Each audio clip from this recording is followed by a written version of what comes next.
ชีวิตของคนเฮามีขึ้นมีลงเวลาขึ้นก็อย่าหลงเวลาลงก็อย่าท้อล้มแล้วต้องลุกทุกข์แล้วต้องทนจนแล้วต้องสู้อยู่ให้เป็นและก็เย็นให้พอชีวิตเอาถึงจะมีความสุขเฮาบ่ต้องไปใส่ใจคนรอบข้างเขาสิว่าจังใดก็ย่า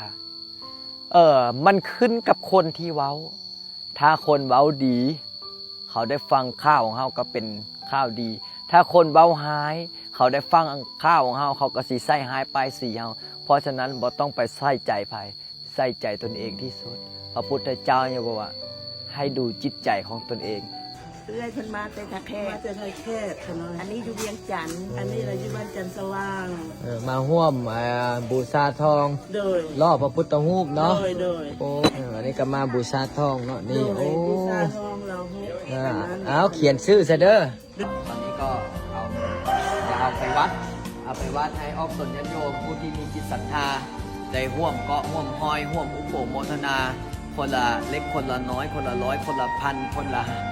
10,000 20,000 กีบหรือว่าตามกำลังศรัทธาเพราะว่าทองนี้ให้ออกตนญาติโยมได้ร่วมกันบูชาก็คือกิโลละ600,000 กีบเนาะก็ขอเชิญชวนออกตนญาติโยมเด้อ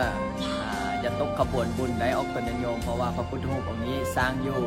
วัดป่าบุญนารินนาคารามบ้านนายางเมืองนาไซทองนครหลวงเวียงจันทร์ก็จะมีพิธีล่อก็คือวันที่9 เดือน 7 ปี 2025นี่ละก็ประมาณ3 โมงแรงเนาะก็ขอเรียนเชิญเจริญพรออกตนญาติโยมมาร่วมอุปโภคโมทนานำกันเด้ออย่าตกขบวนบุญได้ออกตน